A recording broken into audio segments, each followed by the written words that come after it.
un momento hasta que regresaron por mí los primeros y me condujeron a la planta superior para mi primer interrogatorio.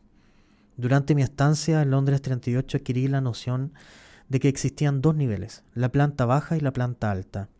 La información, sin embargo, es imprecisa, porque la mayor parte del tiempo estuve con la vista vendada.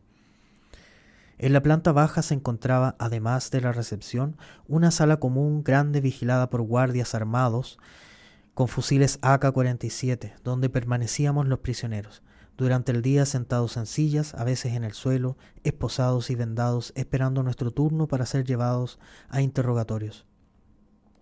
Y durante la noche, tendidos en el suelo, esposados y vendados, y unas pequeñas celdas o cuartos, ubicadas a un costado de la sala común y pegadas al muro opuesto a la puerta de entrada, que eran utilizadas tanto para interrogatorios como para el aislamiento de determinados prisioneros. Durante el periodo que permanecí en ese lugar, estuve tanto en la sala común, durante el día, como en las pequeñas celdas o cuartos durante la noche, la que compartí todas las noches de mi segunda estancia en ese recinto con Agustín Eduardo Reyes González, y por un breve momento la noche del 4 o el 5 de julio con Carlos Luis Cubillos Gálvez, también militante del MIR, quienes se encuentran en la calidad de desaparecidos hasta hoy. En la planta alta se encontraba un pequeño sanitario utilizado por los prisioneros, y las salas de interrogatorio y torturas también. La principal de estas salas tenía en su interior un catre metálico, conocido como la parrilla, sobre el cual se colocaba a los prisioneros desnudos y esposados, para ser parrillados, esto es, sujetos a la aplicación de corriente eléctrica en distintas partes del cuerpo. En esa sala, o quizás en una contigua, no lo tengo claro, había también una barra metálica que era utilizada para suspender a los prisioneros desnudos en diversas posiciones, con o sin aplicación de electricidad, como el conocido pau de arara, una técnica brasileña de tortura.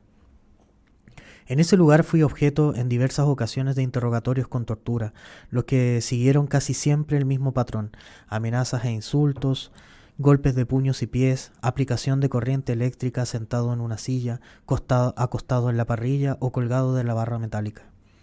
La persona que dirigía el recinto era Marcelo Luis Manuel Moren Brito, oficial de ejército. El jefe de la unidad que realizó mi detención era Miguel Krasnov-Merchenko, oficial del ejército. Aunque no existía una división de funciones demasiado estricta y con frecuencia ocurrían traspasos de funciones, el personal que laboraba en el recinto de Londres 38 estaba dividido en operativos que realizaban las detenciones y los traslados de las personas. Había vigilantes que custodiaban al recinto y a los detenidos, y también había analistas que interrogaban, torturaban y clasificaban a los prisioneros de acuerdo a su grado de peligrosidad. Me pregunto yo, ¿qué peligrosidad puede tener una persona amarrada de manos, de pies,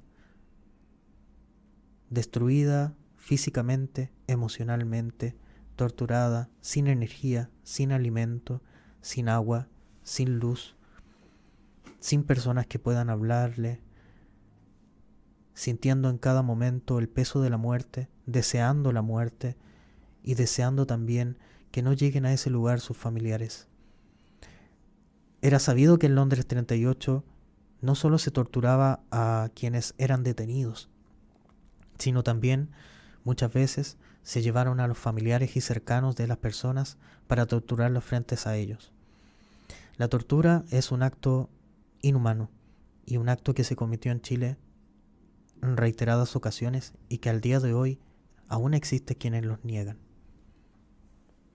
Recordemos que la estrategia militar ese día es hacer un barrido social, es decir, los militares salen de sus cuarteles y comienzan a desplegarse por todo Chile y en distintos lugares, en las oficinas gubernamentales, en las universidades, en las sedes de partidos políticos, en las escuelas, gimnasios, comisarías, etcétera, etcétera. Historia, digamos, conocida para la gente que vivió ese tiempo. Y Londres 38 tampoco está ajeno a ese contexto. Entonces se abre el mismo día, 11 de septiembre de 73, pero entendemos también que esa estrategia, más allá de lo fijado, digamos, por los archivos o lo que se ha dicho, entendemos nosotros como una hipótesis que este lugar funciona en este barrido social con un enfoque en las militancias políticas. Es decir, hay sitios que se abren y que son legales, pero no son clandestinos, como el Estadio Nacional, por ejemplo. O sea, no es una cárcel legal, obviamente es un campo de concentración que se abre en el mismo momento, pero era conocido por el público, por la gente, por la opinión pública, por la sociedad, claro, que eso estaba siendo utilizado como un centro de detención. En cambio, Londres 38 no.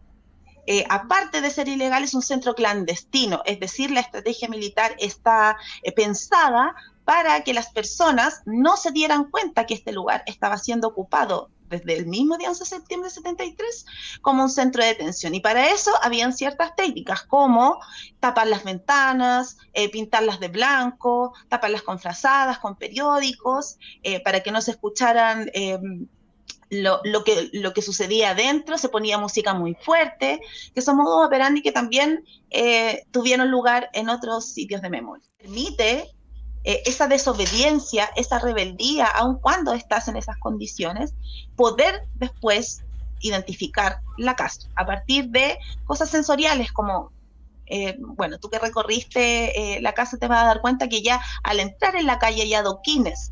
Entonces, un auto que ingresa, aunque tú estés vendado, sientes como los adoquines, claro, van moviendo el automóvil, por ejemplo. Si tú te levantas la venda, lo primero que ves en Londres 38 es el piso con baldosas blancas y negras. Muy distintivo. Sí, que después cuando los familiares y los sobrevivientes quisieron recuperar la casa, se hizo un memorial fuera, porque no se podía entrar todavía, y para eso se relevan las baldosas que salen hacia la calle. Entonces, cualquier transeúnte hoy día, en la actualidad, que va caminando por la calle, se va a encontrar con estas baldosas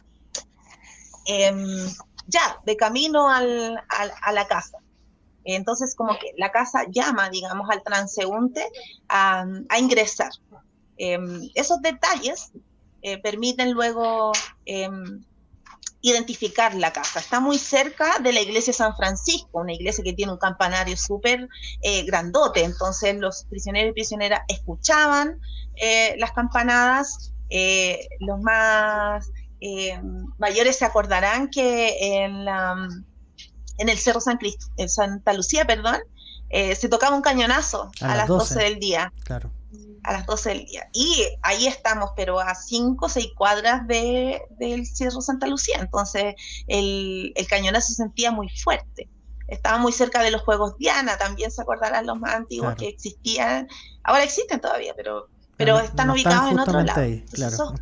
Esos juegos sonaban todo el día y además se cocinaban muchos confites que los prisioneros y prisioneras podían oler. Todas esas pistas sensoriales hacen que posteriormente, cuando ocurre lo que dices tú, la dictadura entrega este lugar en el año 78 a una entidad que se llama Instituto O'Higginiano.